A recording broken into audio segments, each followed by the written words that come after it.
मैं बड़े अरसे से ये कहता चला आ रहा हूँ कि जब भी आप अनदेखी, अनप्रूवेबल, इर्रेशनल चीजों के ऊपर बिलीव करते हैं, चाहे वो ये हो कि जी आज से 1400 साल पहले हजरत थे, वो दिमाग में बातें सुन रहे थे तो वो समझे कि शायद तो क्रिएटर ऑफ द यूनिवर्स मेरे से बातें कर रहा है, तो जरूर वो खुदा होगा। और 1400 साल पुराने किस्से कहानियों को ऊपर ईमान ले आना, उनके ऊपर अपनी जान से भी ज्यादा यकीन करना, या ये इमेजिन करना कि मुझसे होते हैं। And to oppose US and British support for Israel. In Washington, large crowds waved Palestinian flags as the mostly young protesters, many wearing the traditional keffiyeh, gathered in a show of solidarity on the 99th day of the Israel-Hamas war in the Gaza Strip. Ceasefire now, people chanted while carrying banners and posters that read, अल्लाह ताला कभी कभी कहते हैं ना कि डंडा नहीं मारता मत मारता है। जब इंसान की मत वजी होती है तो फिर इंसान ऐसे फैसले करता है, ऐसे काम करता है कि जिससे उसका खुद का खात्मा हो जाता है। अमेरिका की पूरी हिस्ट्री में बहुत कम ऐसे मौके हमें देखने को मिलते हैं जब ऐसा व्हाइट हाउस के ऊपर अटैक हो जाए या ऐसा ही कोई मामला सामने आए जहां पर इतनी बड़ी किसी तरह की कैजुअलिटी हमको देखने को मिले। मगर इस बार वैसा ही कुछ हो गया है और वाइट हाउस के ऊपर फिलिस्तीन सपोर्टर्स ने अटैक किया है। आप देखिए, बराबर ये जो मैं देख रहा हूँ, फिलिस्तीन सपोर्टर हो, चाहे इंडिया में हो, चाहे अमेरिका में हो, चाहे दुनिया के किसी और कोने में हो, वो अब खुद भी हिंसा का जो है रास्ता अपना रहा है। उनकी तरफ से, इन लोगों की तरफ से आपको कभी भी हमास को कंडेम करते हुए ही आपको नज़र नहीं आएंगे, कभी भी हमास को बुरा भला बोलते हुए नज़र नहीं आएंगे, जबकि सबसे बड़ी गलती हमास की है। हमास वाले आज खुद इन्होंने इतिहास में जो किया सो किया, उसकी बात छोड़ दीजिए। अभी हमास वाले गुफाओं में घुस घुस के बैठे हैं और उन्होंने मरने को छोड़ दिया है गाजा के निर्दोष लोगों को। अपने लिए उन्होंने सुरंगें बना ली, उसमें इतनी जगहें हैं कि सब नहीं तो कुछ प्रतिशत लोग तो उसके अंदर बुलाए जा सकते थे, रखे जा सकते थे, मगर डर के मारे कि ये तो यहूदी ढूंढ लेंगे, ये कर देंगे, वो कर देंगे, अरे दुनियादारी हटाओ, उसको मरने दो, अपने आप को सेव कर लो। इन सब चीज़ों के चक्कर में निर्दोष लोग मर रहे हैं और हमास वाले जो है वो गुफाओं के अंदर छुप के मस्त चिकन बिरयानी अलग अलग चीज़ें खा रहे हैं। वो जिनके पास साइंस और टेक्नोलॉजी है, उनके भी लोग होंगे जो मज़हब पे यकीन करते हैं, लेकिन इतना नहीं। जो उनकी ताकत का सर चश्मा है, वो उनकी इल्म है, साइंस है। जो उनके साइंसदानों ने, जिन्होंने जहाज बनाए हैं, जिन्होंने क्रूज मिसाइल बनाए हैं, F-16, F-18 तैयारे बनाए हैं, F-35, वो उड़न खोतों के ऊपर उम्मीद नहीं कर रहे होते। वो उम्मीद नहीं कर रहे होते कि जीसस आके हमारी मदद करेगा। नहीं, उन्होंने अपनी साइंस और क्योंकि उसी का दौर है। वैसे ख्वाबों में तो रहना तो रही जाओ, तो वो फिर जब धुलाई करते हैं तब ये रोने लग जाते हैं, तब ये सीज फायर करने लग जाते। तो अभी हमने देखा सारी दुनिया के सामने इन्होंने 7 अक्टूबर को क्या हुआ, जिसे कहते हैं फक अराउंड, फिर जब इन्होंने फाइंड आउट किया तो रोने लगे। उसके बदले में हुतियों ने इनके जहाजों को, वेस्ट के जहाजों को, सारे जहाजों को, इंडिया के जहाज को भी रगड़ दिया। अब कोई 20 से ज्यादा एरियल बमबारी की है इनके ऊपर, और वो अभी भी उनकी इंसानियत है, वो उनके आम लोगों को नहीं मार रहे। ये जो अभी वीडियो जिस तरह की आ रही है जिसमें लाखों यमनी निकले हुए हुतियों के, वो एक ऊपर से एक बटन दबाने के लिए सारे मलियामेट हो जाए, रोते रहो जिस तरह रो रहे हो फलस्तीन में, कुछ नहीं हो सकता तुम्हारा। तो वो इनको 1 मिनट में चुप कर दे, लेकिन वो ऐसा नहीं कर। वो सिर्फ उन जगहों के ऊपर बमबारी कर जहां से ये मिसाइल दाग रहे हैं, जहाजों के ऊपर, बहरी जहाजों को हाईजैकिंग कर रहे हैं, मॉडर्न बहरी कजाक बने हुए हैं, पायरेट्स। तो वो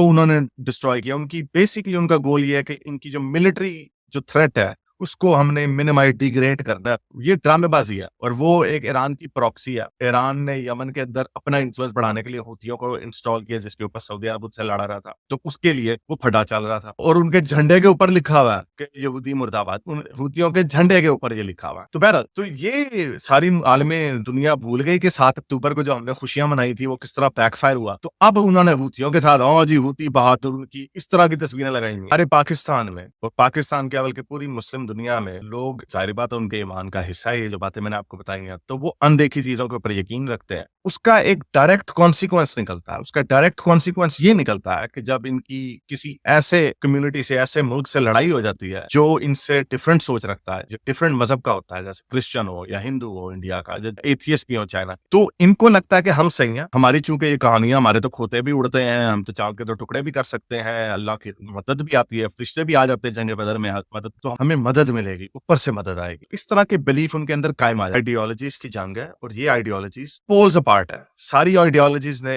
इवॉल्व की है। क्रिश्चियनिटी इवॉल्व हुई है, हिंदुइज्म इवॉल्व हो रही है, उधर भी एक खैर रेडिकल एलिमेंट है, और हर मुल्क के अंदर एक थोड़ा सा वाइट, एक फार राइट का एलिमेंट होता है। लेकिन इंडियंस जब बाहर जाते हैं ठीक हो जाते, चाइनीज बाहर जाते हैं, चाइना की कितनी लगती है अमेरिका से, वेस्ट के साथ बाहर जाते हैं ठीक होते हैं। इवन रशियंस की कितनी वेस्ट के साथ लगती है। रशियंस जब वेस्ट में जाते हैं तो वो वहां पे अगेन उनके रशियन गैंग्स वगैरह, चाइनीज गैंग वगैरह, वो हर जगह पे होते हैं, हर कम्युनिटी के होते हैं, लेकिन वहां पे वो पॉलिटिकल अपहीवल नहीं करते। ये लोग पॉलिटिकली अब तो ये अब तो साफ ऐसे, मुझे तो कंस्पिरेसी थ्योरियों पे मैं यकीन नहीं रखता, लेकिन अब तो साफ लग रहा है कि वाकई ये एक सोची समझी साजिश है कि इनको हम वैसे तो हरा नहीं सकते, क्योंकि इन्होंने अरे रिचे भजन वाले खोते ईजाद किए हैं, इन्होंने कुछ ईजाद तो इन्होंने कुछ किया नहीं है, तो उनके F-18 F-35 का क्या मुकाबला करें। लॉयल हो गए, ये 50 की दहाई से इन मुल्कों में गए हुए, 60 की दहाई से मुल्कों में गए, और जो अगली जनरेशन आ रही है वो पहले से भी ज्यादा बुरी निकल। क्यों? क्योंकि इनके दिमागों में बचपन से कीड़ा डाला जाता है, ये काफिर है, इस्लामी निजाम हमने लाना है, और यही वाहिद कम्युनिटी है जो इसके अंदर इंटीग्रेट नहीं हो सकती। तो उसका अब नतीजा क्या निकला? ये जो मास्क इन्होंने चढ़ाया हुआ था, क्योंकि गोरों में एक लेफ्टिस्ट आइडियोलॉजी है कि स्टेरियोटाइप ना करो, सारे लोग एक जैसे नहीं होते वगैरह वगैरह। आप अमेरिका के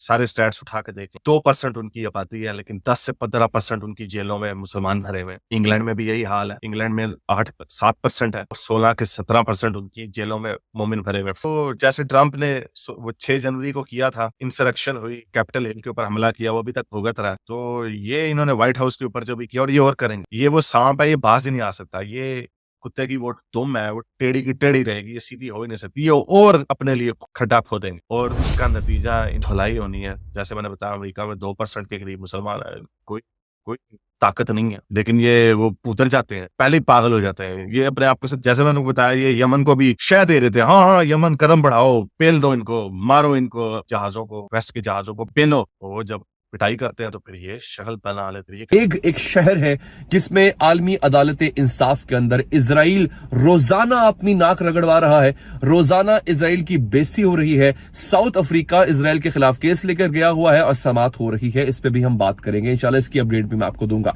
तो यमन जंग, साथ में आलमी अदालत इंसाफ में केस, ये अपडेट्स रोजाना की बुनियाद पर आएंगी, आपने मिस नहीं करनी है, चैनल को सब्सक्राइब करना है। लेकिन जो अमेरिका और इजराइल के दरमियान आज हुआ है, खबर यह है कि टेलीफोनिक कॉल हुई है जनाब बेंजामिन नेतन्याहू और अमेरिकी सदर के दरमियान।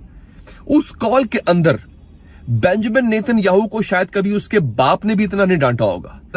जो हिजबुल्लाह का दावा है 30,000, ये मैं आपको साइड लाइन पे स्टोरी बता रहा हूं दोस्तों, 30,000 इस वक्त जो यहूदी फौजी है वो क्रिपल हो चुका हुआ है, लंगड़ा लूला अपाहिज हो चुका हुआ है। 30,000, ये बहुत बड़ी फिगर है, आपको सुन के मजा आएगा। मुझे पता है आप लोग सुनना चाहते हैं ऐसी चीजें कि आखिर इनके साथ हो क्या रहा है। नाज़रीन, ये मैं आपको एक स्टोरी बता देता हूं, फिर उसके बाद इंशाल्लाह आगे बताऊंगा आपको आगे क्या हुआ, कि इनके साथ क्या हो रहा है। दोस्तों, IDF के यानी इजरायली डिफेंस फोर्सेस के 30,000 लोग ऐसे हैं, और ये हिजबुल्लाह का दावा है कि जिसको इन्होंने मुकम्मल तौर पे अपाहज कर दिए। याद रहे, बाइडेन ने जो कॉल किया है बेंजामिन नेतन्याहू को, उसकी वजह यह है उसने की है बेइज्जती, और टिका के बेइज्जती की।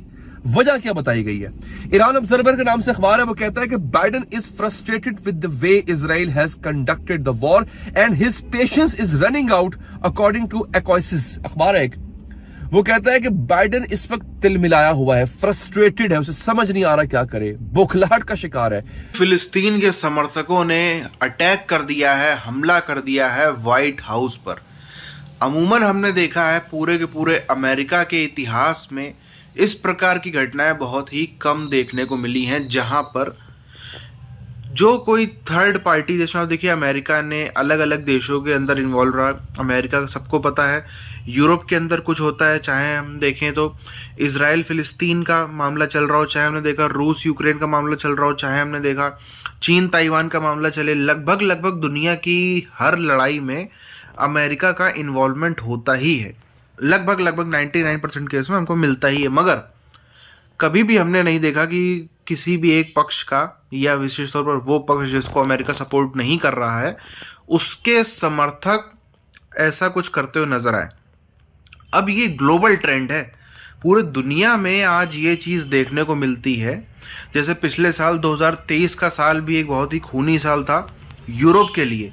यूरोप में हमने देखा, फ्रांस के अंदर भी सेम यही, इसी विचारधारा के लोग, इसी तरह की पब्लिक, उसने फ्रांस के जो है एक से एक ऐतिहासिक लाइब्रेरीज जला डाली, एक से एक जहाँ पे फ्रांस की रिकॉर्डेड बुक्स रखी थी हिस्ट्री की, जला डाली, फूंक डाली। फ्रांस में उपद्रव किया, अलग अलग जगहों पर, यूरोप के अलग अलग कोनों में उपद्रव हमने देखा, यूके में भी देखा, अलग अलग जगहों पे देखा। तो ये जो पूरे के पूरे वर्ल्ड में हम देख रहे हैं एक रेडिकल किस्म का रिलीजियस तबका, एक मजहबी तबका निकलता है, और यही उसका जो तरीका होता है अपनी बात बनाने का, यही होता है कि तोड़ दो, फोड़ दो, ये मकान पे चढ़ जाओ, उधर ये कर दो। वो चीज़ें जो है उसका रिएक्शन भी आने चालू हो गए। उसका रिएक्शन इस प्रकार से आने चालू हो गया कि अब अमेरिका ने ये देख तो लिया है, अब इसका जवाब क्या हो, क्योंकि अमेरिका के अंदर जितने मजबूत यहूदी हैं, जितने पावरफुल यहूदी हैं, जितना पावर में उनका कंट्रोल है, उतना किसी का भी नहीं है। खास तौर पर मुस्लिम वर्ल्ड का तो बिल्कुल भी नहीं, मुस्लिम व्यक्ति का तो किसी का भी इतना बिल्कुल भी नज़र नहीं आता है। तो अब जो ज्यूइश लॉबी है, साथ साथ में ये क्रिश्चियन लॉबी और बाकी जितने भी नॉन मुस्लिम लॉबीज हैं, ये सारी यदि इकट्ठा हो जाती हैं, नहीं भी होती, मैं सिर्फ यहूदी लॉबी की बात करूँ ना, सिर्फ ये जो ज्यूइश लॉबी है, तो ये भी गुस्सा आ जाए और अपने बदला लेने पर आ जाए, तो फिर मुश्किल हो जाएगा पूरी दुनिया में इस कौम के लिए सर्वाइव करना। पूरी जगह जगह पर मुश्किल का सामना करना पड़ेगा। तो अब इसका बहरहाल क्या रिएक्शन निकल के आता है, इसके जवाब में जो वहाँ की पुलिस है यूएस की क्या करती, वो अभी बड़ा अगला देखने वाला सवाल होगा।